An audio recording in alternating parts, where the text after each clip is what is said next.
Narkoba ini kalau memang dipergunakan sesuai dengan peruntukannya, dipergunakan sesuai dengan aturan yang berlaku, itu memang boleh-boleh saja. Aye! Respon dari Gulung dengan silakan. besar di kembangnya zaman. Tas Petra ini salah satu Umum. udah lebih dari setengah buku. Aye! Assalamualaikum warahmatullahi wabarakatuh. Waalaikumsalam. Kembali di Ruang Tapos. Kali ini kita akan membahas tentang pengertian arti narkoba, apa sih itu narkoba dan bahayanya bagi kesehatan. Kebetulan kita kedatangan tamu yakni Bang Deddy Supriyadi selaku Kepala Divisi Rehabilitasi Bakornas GMDM Jawa Barat. Selamat datang Bang Deddy. Siap. Salam sehat. Bang. Salam sehat. Terus dulu biar asik. Mantap. Bang Deddy ini adalah warga asli Kota Bekasi yang bergerak di bidang narkoba ya. Karena memang pahamnya tentang narkoba gitu kan. Nah, Bang Deddy izin Bang. Ini untuk kali ini kan kita materinya kita akan bahas tentang apa sih itu narkoba gitu kan. Dan bahayanya bagi kesehatan. Ya. Narkoba itu apa Bang? Jelaskan secara detail. Waduh. Narkoba bukan narik kontrakan babe. Bos. Ya. Narkoba ini sebenarnya dari teman-teman sekalian nih, sahabat Tapos, kan gitu ya. Paling sedikit banyak sudah tahu nih sebenarnya narkoba ini apa sih sebenarnya. Narkoba itu sebenarnya adalah arti yang biasa pengetahuan umum yang masyarakat umum tahu. Narkoba itu memang berkonotasi memang negatif. Jadi narkoba itu memang zat adiktif pada akhirnya yang apabila dikonsumsi secara berlebihan itu akan berpengaruh terhadap kondisi tidak hanya fisik tapi juga psikis. Secara berlebihan. Secara berlebihan. Kenapa dibilang secara berlebihan? Artinya berarti ada yang tidak lebih. Itu sebenarnya kalau secara umum narkoba itu berdasarkan proses pembuatannya itu ada 3 Bang. Jadi ada tiga diklasifikasi 3 golongan. Ada golongan 1, golongan 2, golongan 3. Golongan pertama itu narkotika alami Bang. Kedua narkotika semi-sintetis. Ketiga itu narkotika sintetis. Alami itu apa? Dari gimana? Contohnya apa? Contohnya alami. Alami itu artinya narkoba ya. Narkotika alami yang memang itu alam yang menyediakan. Alam. Nah, alam menyediakan gitu ya? Di Indonesia yang sangat yang sangat umum sifatnya itu ganja. Itu masuk dalam golongan 1. Di luar negeri itu ada namanya hasis, ada namanya opium, ada namanya daun koka. Nah, ini dia yang bisa. Jadi yang namanya golongan 1 itu yang sifatnya alami itu yang memang langsung dihasilkan oleh alam dan ada beberapa yang bisa dikonsumsi langsung seperti ganja, dipetik, dijemur, dikeringkan, dia bisa langsung dikonsumsi. Demikian juga mungkin daun koka dan opium gitu. Ada golongan kedua, ada namanya sintetis. Sintetis ini turunan dari dia nih. Ada nama putau, ada morfin, ada kokain gitu. Ini produk turunannya semi-sintetis. Dia ada yang memang dari opium tuh kan ceritanya opium tuh buahnya tuh kan bulat tuh kalau di film ya. Buahnya bulat, hijau warnanya yang diambil getahnya ini akan diproses menjadi heroin. Nah, kalau udah turunan yang sekarang memang lagi rame itu adalah sabu. Yang terakhir golongan ketiga, itu sintetis. Nah, kalau sintetis ini dari produk alami, semi sintetis jadi produk sintetis itu ada proses Bang. Prosesnya itu ada proses kimiawi di situ. Ada proses kimiawinya, ada yang menggunakan proses fermentasi gitu. Artinya kena diolah produksi dulu nih. Ntar bentuknya tuh menjadi apa? Pil. ada yang kita kenal namanya Leximen, metadon, metidin gitu kan, atau Lexotan gitu kan. Obat-obatan hasil produksi yang memang ini jadi narkotika sintetis ini seharusnya dikonsumsi, dipergunakan untuk kebutuhan medis. Gitu. Narkoba itu sebenarnya boleh nggak sih? Haram nggak sih? Kan gitu. Narkoba ini kalau memang dipergunakan sesuai dengan peruntukannya, dipergunakan sesuai dengan aturan yang berlaku, itu memang boleh-boleh saja. Karena apa? Seperti kita ketahui, dunia medik itu salah satunya yang paling banyak menggunakan narkoba pada saat melaksanakan kegiatan operasional kemedikan. Contohnya, medis gitu ya? Medis, contohnya dokter mau melakukan tindakan operasi atau amputasi, atau kadang-kadang ada penyakit-penyakit tertentu yang menggunakan narkoba sebenarnya itu, yang memang dipergunakan untuk kepentingan medis. Kalau akan melakukan tindakan operasi, itu biasanya orang kan disebut yang biasa kita kenal itu namanya anestesi, dibius. Nah, itu sebenarnya salah satu narkoba. Oh, pembiusan itu ya? Pembiusan gitu, karena memang sesuai dengan fungsinya. Ada juga, sebenarnya kita juga nggak sadar sebenarnya. Abang pasti pernah ngerasain sakit gigi nggak? Pernah. Begitu abang sakit gigi, ada obat. Kalau sakit gigi di warung-warung tuh kalau dibeli, dia tuh ada yang dosisnya ada yang 500 mg, ada yang 100 mg. Namanya POA gitu. Itu orang sakit gigi biasanya minum itu, dianggapnya sama orang itu adalah obat sakit gigi. Padahal fungsinya bukan buat penyembuh sakit gigi, dia itu adalah menghilangkan rasa sakit. Karena salah satu fungsi narkoba itu adalah ada fungsi dia depresan, ada fungsi dia juga halusinogen namanya. Jadi yang bersangkutan ini sebenarnya bukan giginya yang sembuh, sakitnya memang tetap, tapi si obat ini dikonsumsi untuk mengurangi mereda rasa sakit. Dan bahayanya apabila dikonsumsi secara terus-menerus, ini tidak hanya akan berpengaruh buruk terhadap fisik, tapi juga akan terdampak terhadap psikis. Narkoba tadi kan abang bilang katanya narkoba itu kan boleh medik, ilmu pengetahuan boleh, betul. Ilmu pengetahuan boleh. Betul. Medik pakai nggak apa-apa. Tapi kan dia kan sesuai dengan aturan. Peredarannya juga jelas, tidak disalahguna. Penggunaannya itu sesuai dengan memang yang dibutuhkan. Medik hanya menyampaikan dengan dosis-dosis tertentu. Ada anjuran dokter di situ. Saking bahayanya narkoba, dia ada undang-undang nomor 35 tahun 2009 tentang narkoba. Si narkoba ini saking berbahayanya, dia diklasifikasi bukan cuman kejahatan yang biasa, disebutnya itu extraordinary crime. Kejahatan yang luar biasa. Levelnya tuh hampir sama dengan satu teroris dengan anti rasuah, KPK, korupsi. Ini tiga nih, di Indonesia ini ada tiga extraordinary crime. Jadi kejahatan yang sangat luar biasa. Menjadi extraordinary crime-nya adalah peredaran gelap dan penyalahguna.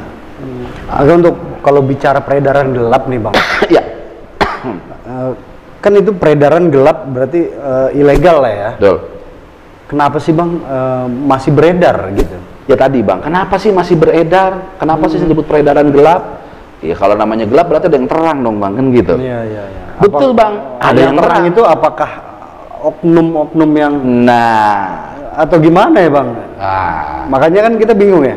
Ini contoh nih ya, pandemi COVID, lagi musim nih kan, supaya nggak masuk ya di portal kan, perumahan portal sana sini gitu kan. Betul. Itu antisipasinya bang. Betul. Supaya COVID nggak masuk. Betul. Nah, ini kalau narkoba barang yang kelihatan, betul nggak? Betul. Barang yang kelihatan, tapi kok bisa masuk gitu bang? Sama sebenarnya cara pencegahan kita dengan COVID itu. Ya. Yang paling pokok begitu pencegahan COVID adalah masyarakat harus tahu COVID itu apa sih? Ya. Begitu kan? Betul. Bahayanya bagaimana? Ya. Cara penanganannya bagaimana? Demikian juga dengan narkoba, bang. Ya. Jadi itulah saya bilang tadi di awal. Pengetahuan, edukasi tentang narkoba ini, bahayanya, penggunaannya, penyalahgunanya, peredaran gelap, ini harus diketahui oleh masyarakat umum. Inilah kewajiban negara untuk mensosialisasikan itu. 2017 Presiden Joko Widodo pada saat acara Hari Anti Narkoba Internasional, beliau menyampaikan, mencanangkan bahwasanya Indonesia darurat narkoba. 2017. Kenapa dibilang darurat narkoba? Karena Indonesia tidak lagi hanya sebagai negara konsumen yang hanya mengkonsumsi saja narkoba, tapi di Indonesia sendiri sudah menjadi produsen, Pak. Produsen ya. Contoh yang Jadi konsumsi juga, produsen juga. Produsen lah, kan sekarang kalau lebih bahaya lagi dong, Iya, Bang. kalau Kalau ada konsumen, kalau sekedar cuman ini perlintasan saja dia jual kemari, kita jaga-jagain supaya jangan dagang, kita batasi, kita portal, Bang, supaya jangan masuk, Ya. habis perkara. Mungkin paling tidak kalaupun tidak hilang akan berkurang jauh, dan makanya dalam tempo yang tidak terlalu lama Presiden Republik Indonesia menyatakan ternyata Indonesia tidak hanya bahaya narkoba, tapi bahayanya ganti jadi nafza. Ada lagi, apa itu narkoba? Kan narkotika, obat-obatan, psikotropika. Nafza, dan nafza ini narkotika, amfetamin, zat aditif zanya. Jadi gini, Bang, dan koordinasi nasional garda mencegah, dan mengobati. Jadi ini ada kata-kata mencegah. Pak Arman Depari di situ memerintahkan kepada kami, kita lebih baik mengedepankan fungsi mencegahnya. Bagaimana itu caranya? Kita mensosialisasikan itu. Karena apa? Dengan diberikan pemahaman tentang bahaya penyalahgunaan narkoba, otomatis kita upayakan supaya apa yang tentang bahaya narkoba penyalahgunaan ini menjadi rahasia umum. Jadi semua punya sifat aware, sifat peduli.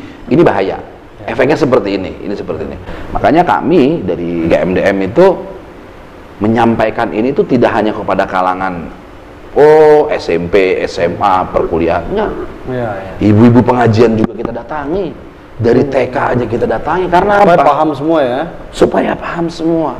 Jadi gini, Bang, dengan era sekarang teknologi yang milenial, yang milenium, yang revolusi industri dari 4.0, tidak hanya para aparat penegak hukum atau para penggiat narkoba itu tentunya ada cara-cara, masukan-masukan, terus bagaimana bisa mengatasi peredaran gelap dan penyalahguna ini. Ternyata dari pihak sindikat sendiri, ini mereka tuh juga memanfaatkan teknologi, Bang.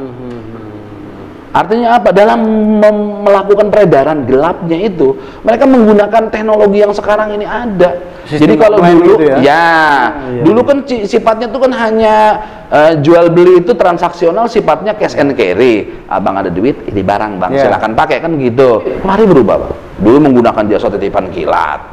Makanya pernah kalau nggak salah di awal tahun atau 2 tahun yang lalu, semua titipan kilat itu digerebek dari pihak kepolisian. Macam-macam gitu kan. Karena memang apalagi di tahun ini, di 2021 ini, Badan Narkotika Nasional ini sekarang ada kerjasama, Bang, bergabung dengan BNPT, Bang, Badan Nasional Penanggulangan Teroris. Karena apa, Bang? Kenapa sih digabung antara BNPT dengan BNN dalam pola giatnya? Karena, Bang, di Aceh produk ganja yang dihasilkan dari dia tanam kebun-kebunnya ini, gue jual, gue mendapatkan dana segar, ya, gue mendapatkan dana segar. Tapi yang kedua nih, kata orang Gam, ini gue juga bisa merusak generasinya mereka. Dan inilah yang akan kita hindari, Bang. Karena artinya kalau bicara masalah manfaatnya, banyakkan kemudorotnya ketimbang manfaatnya. Tadi kan peredaran gelap ya. Ya. Kalau untuk penyalahgunaan, nah ini bicara penyalahgunaan, kita juga kan perlu tahu juga ya, apa sih bahayanya bagi kesehatan dan dampak yang paling parah akibat dari narkoba sendiri, Bang? Jadi, Bang, tadi kan saya sempat cerita, ada yang efeknya namanya depresan, ada halusinogen. Ganja ini dampaknya itu halusinogen, halusinasi, habis dipakai, dampak awal nih ya, ketawa-ketawa habis-habisan, lapar, everything, ya, dia merasa everything is gonna be okay, segala macam gitu. Biasanya bang, orang kalau yang udah pakai ganja, biasanya ya segan ngapa-ngapain bang, boro-boro dia mau kerja, mau ngepel, mau nyapu, mau keluar nyari duit segala macam. Kalau yang namanya orang kalau udah giting ganja, kerjaannya cuma nyender doang bang. Dampak itulah yang artinya kalau dipakai secara terus berkelanjutan akan berpengaruh terhadap fisik dan psikisnya. Dampaknya bisa ya ke sana ya? Loh iya bang, makanya sampai ada di dalam undang-undang narkoba sendiri dinyatakan apabila ada nih orang tua nih, anaknya make, tapi si orang tua ini tidak melakukan upaya apapun terhadap anaknya, pembiaran, diantepin aja nih anak nih. Makanya ini tahu lah ya. Belaga pilon aja di anak gua. Enggak, anak gua baik-baik, dia pulang sekolah langsung masuk kamar dan segala macam, enggak tahu di atas dia narkoba menggunakan narkoba. Terus tahu nanti dari aparat penegak hukum tahu si bapak tadi itu ancaman hukumannya 1 tahun. Artinya apa? Pemerintah itu berupaya sedemikian rupa supaya benar-benar upaya untuk memerangi narkoba. Di kita ini kan ada norma agama. Kalau bicara masalah narkotika, itu tidak hanya Muslim saja menyatakan itu haram. Di kepercayaan yang lain, di agama-agama, paham-paham keagamaan yang lain pun sama menyatakan itu pun sama. Bahwasanya yang namanya narkoba itu ya jelas-jelasan itu dilarang. Kenapa? Menyakiti orang lain aja nggak boleh, apalagi menyakiti diri sendiri. Sadar lah ya, bisa melakukan apapun jadinya. Banyak dampaknya ya. Banyak hal. Dan dampaknya kalau penyalahguna itu hampir sebagian besar boleh dibilang prosentasenya itu udah nggak ada bagus-bagusnya bang.